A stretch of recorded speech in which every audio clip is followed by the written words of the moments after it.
Hi everyone, welcome back to Matthew's Blueprint for Britain with me, Matthew Goodman Freeman. It has been an incredible couple of weeks in the United Kingdom and just around the world, I think, frankly. There's no need for a guest this week. You have just got me and you ranting through the last 2 weeks of politics, and my God, there's a lot to talk about. We've got defections with everything going on with Reform, Nigel Farage, Robert Jenrick, Andrew Rosendale. Who knows who is next? We've got everything from Davos with Donald Trump, his board of peace, his plan to take over Greenland and make America and the world great again, and then everything with this Labour government from U-turn, I think they're on their 13th or 14th, digital ID being scrapped, winter fuel payments obviously been scrapped, the U-turn on benefit cuts, things like that, and just the crazy decision about Labour awarding the Chinese this super embassy in the centre of London. Interesting, that one. So let's kick it off. Defections. Well, it's been a good 2 weeks for Reform, I guess, hasn't it? The rumour mill going around that there was going to be defections and who knows what was going to happen in the new year. A lot of criticism for Reform that they're becoming the Tory Party 2.0. I've been a big campaigner on saying there's actually two types of defections. There's quality defections and then there are career defections. We did not expect the news when Kemi decided that she was kicking Robert Jenrick out the Conservative Party. For me, it was just a normal day at work in Parliament, getting on with my job, and then bam, there you go. Robert Jenrick's been kicked out. I mean, that came from nowhere. Suddenly the news was everywhere. This grainy, Zoom blurred background video from Kemi that she discovered the smoking gun of Jenrick's defection and was getting rid of him. Wow. The day went on. No one knew who the heck to believe, what was going on. And then we got to the 4:30 press conference with Nigel Farage announcing that Robert Jenrick had joined Reform. Now, it sounds like what had happened is Jenrick had been lining up to go to Reform. It sounds like that they had been in discussions. I mean, Nigel admitted they'd been in discussions. And it was purely a matter of maybe when, not if. But it seems like whether a speech or a resignation letter or something had been found, and there we go. The gun had been fired. It was out with the Conservatives. And I guess for Jenrick trying to find out if actually Reform would take him. I mean, Reform could have turned around and said, no, not a chance. That would have been interesting. I remember watching the live defection press conference and seeing Jenrick nearly forget to turn up. I don't know why. He was maybe editing last bits of his speech, but Nigel said, and here's, Robert Jenrick, and he just didn't turn up. I don't know, but interesting. What's your thoughts on it? In my opinion, there's, as I said, two types of defections, careers and then quality. I really think that Robert Jenrick is a quality member of Parliament. He was probably the Conservative Party's best communicator, probably the most genuine sort of bloke there is in the Conservative Party, someone who you could have a drink with in the pub. I know that's what a lot of people say they're jealous of Nigel Farage of being. But Robert Jenrick was also someone who went, I would say, above and beyond. He was the one getting up at the crack of dawn to go to the car boot sales and challenge those people selling clearly illegal and stolen goods. He was the one who tackled people about fare dodging to the point where one of them said, I've got a knife, back off. Where's everyone else doing that? That's my argument. What I really didn't like was the Conservative MPs going on the rounds afterwards, once Kemi had kicked Jenrick out, saying, oh, it's good, he's a traitor, he's an unfaithful, it's disgraceful, kick him out. I'm sorry, where were you going to the car boot sales? Where were you tackling fare dodgers? Where were you talking about dodgy judges? Where were you standing up for the things that the British people really, really care about? But you've got the power and the audience to do something about. Where were you? So I say to all of my Conservative colleagues, if you celebrated getting rid of Robert Jenrick, what are you now doing differently? What are you now doing to show people that you are on the side of the common bloke, the man and woman down the pub? Because that's what Robert Jenrick was to me. To me, for a lot of people who maybe wanted Jenrick to be leader or were liking Jenrick's proper right politics, to a lot of people, they were happy with this coalition of Kemi getting better. She has been getting better at PMQs, at party conference, becoming a better public speaker and really nailing this dreadful Labour government. And seeing Jenrick improving the stand in the Conservative Party. He's here, everyone else is here, and he was dragging them up, almost, it looked like. So, no, I think it is a massive loss to the Conservative Party. I don't understand why Conservatives are celebrating this so much. And for Reform, I mean, it's a win-win. They've got someone who was probably going to come over anyway. They've got someone who is a brilliant communicator, a fantastic orator. I am so interested to see what Reform let Jenrick do. And I think that is a question. Are Reform going to allow a big personality like Robert Jenrick? I hope so, because I think he is absolutely fantastic. I think he's really, really a good sort of MP and communicator. So that was that fun day. And then what do we have a couple of days later, just as we thought the week had slowed down and, everyone could relax? Sunday evening, Andrew Rosendale announces that he's quit the Conservatives and joined Reform. I mean, again, another Conservative MP gone, joining Reform.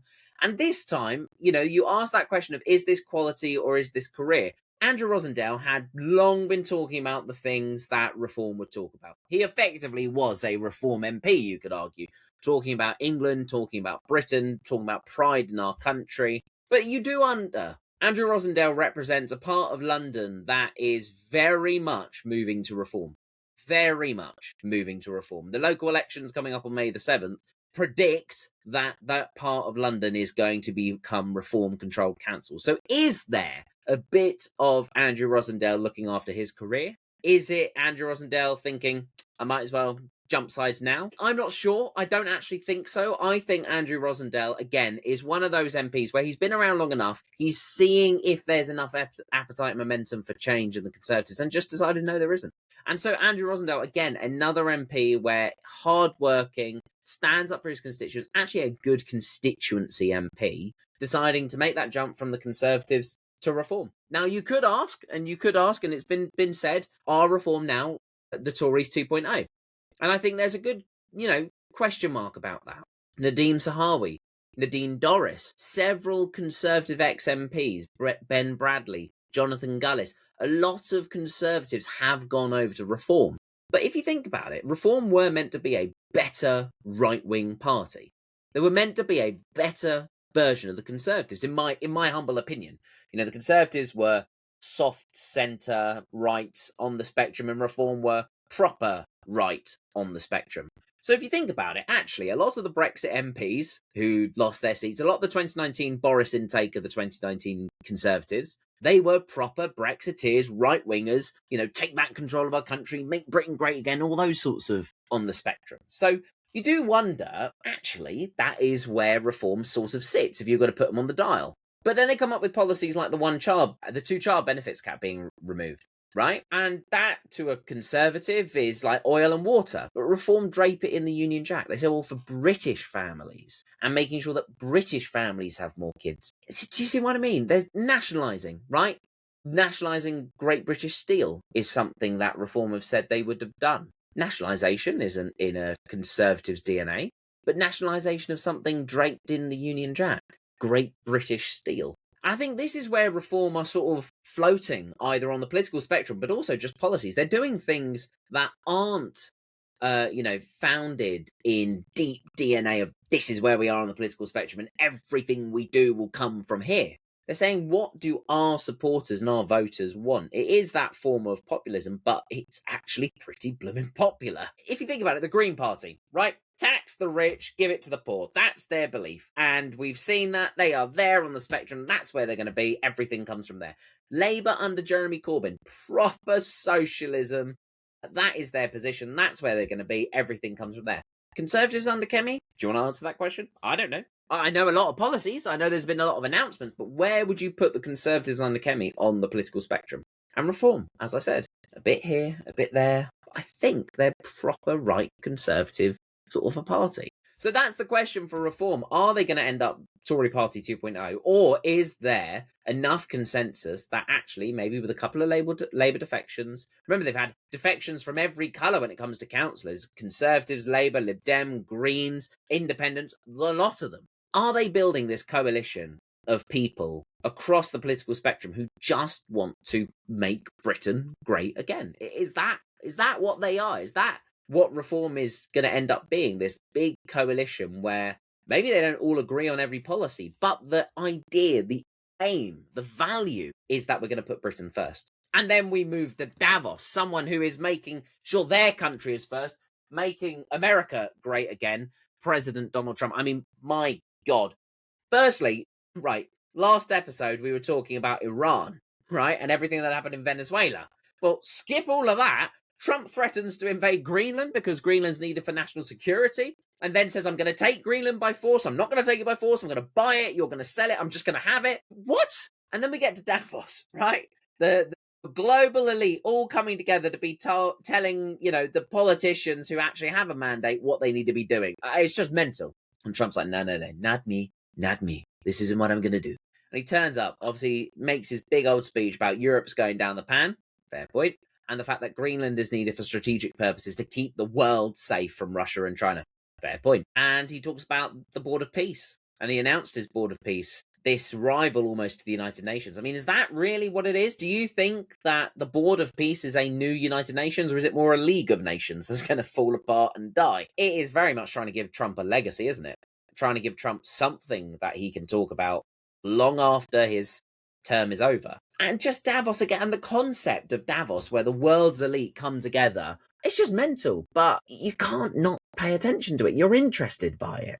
I don't know what the situation's going to be about Greenland. Trump says he demands immediate negotiations and has got those immediate negotiations. I get it. I get what he wants strategically, this big chunk of land where he can then have a buffer to Russia in the Arctic and obviously China as well. I get it. I understand that side of things. But are we entering a new era and world where politics is now just for strong men? The strong politicians, the strong leaders. I don't just mean men as well. Look at Italy with Giorgia Meloni, absolutely smashing, saying, no, we don't care about, the illegal immigrants coming over. I care about the Italian people. Bang on. Fantastic. Is this what we're going to now be facing in a world where politicians have to talk tough and actually act tough? I mean, Trump is ripping up the world order as it's been known. He's ripping it up, using tariffs as power to make people bend over and take it back. I mean, absolutely mental. But he's getting stuff done. America has record low inflation, record high investment, record low numbers of illegal immigrants crossing. I mean, that's what I'd blooming want in Britain. Trump, come sort stuff out here and tell two-tier free gear. Did you know he was son of a toolmaker Keir where he can shove it? I mean, it's mental. So Davos, I mean, what a week. It's been interesting to watch what the heck's going on. We will see what the ramifications are for the rest of the world. This Board of Peace, I'm not sure about it. They've had to pay £1 billion to be a permanent member, or they get a 3-year membership, invited by Trump. Of course, the United Kingdom have said, no, we're not going to be a part of it because Vladimir Putin's going to be a part of it. I mean, sorry, do we not want a seat round the table at least? Like, surely it's in our interest to have a seat round the table than be on the outside with no voice, no opinion, nothing to say. I just frankly disagree on boycotting tables and conferences and nations like that. It makes no sense. Boycott the local store who's doing something you disagree with, fine.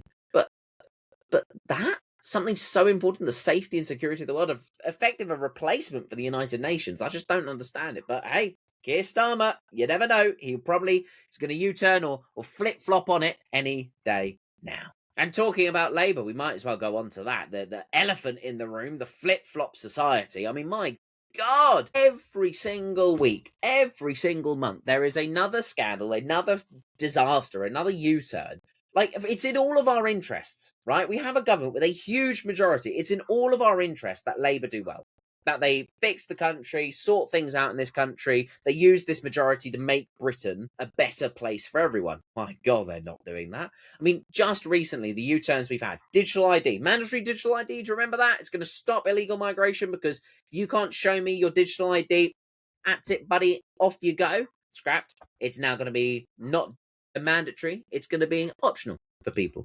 Cutting police numbers. That's another thing that's coming. We expect on Monday Labour to announce cuts to police forces across the country. Great. Just as crime's going through the roof. I mean, look at lawless London under Super Sadiq Khan. I mean, absolutely lawless. You see videos every single day coming out of shops being burgled, houses being burgled, anti-Semitic chants and protests from those hate marches every weekend. But hey, apparently, let's cut the police. Obviously, the Labour government said no to Davos, not even going to Davos. Keir Starmer didn't go to Davos. I noticed that Rachel Reeves went to Davos. Blooming brilliant of her. While she was probably trying to find that £22 billion black hole that she made up. Yvette Cooper went to Davos. But no Keir Starmer, our Prime Minister, not in Davos. And I'm sure everyone really, really missed him. But the scandal of this week, the sleaze scandal this week, is the Chinese super embassy. That is utterly disgraceful. If you don't know what this is, Labour have basically said to China, You can build a massive super embassy in the heart of London by Tower Bridge. It is going to be the biggest embassy in Europe. It's going to have 200 bedrooms in it and probably a couple of bedrooms underground, if you know what I mean. It's going to be giant. And the worst thing about that is, A, we know that China has been spying on Brits, on British MPs and British parliamentarians. We know that, and has sanctioned several MPs. But also, the actual embassy itself, the plans for the embassy, are on a site where they will be 5 meters away underground from some of our most important and secure communication lines. Are you flipping serious? What the heck is going on? Why can't Labour just stand up to China? Say to China, no, enough's enough. We're not having this anymore. Your human rights record is atrocious. The way you treat different communities is atrocious. The way you act on the world stage is atrocious. We know what you're doing for Taiwan. Stop.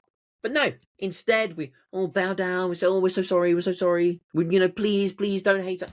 Seriously. I don't understand. I really don't understand it. And I get that China are the #1 manufacturer in the world, one of the biggest economies in the world, growing it. Yes, I get that. That's our fault as a country for becoming too dependent on someone else. We need to reindustrialize Britain. We need to make stuff in Britain again. When was the last time you looked at the bottom of anything and it said made in Britain?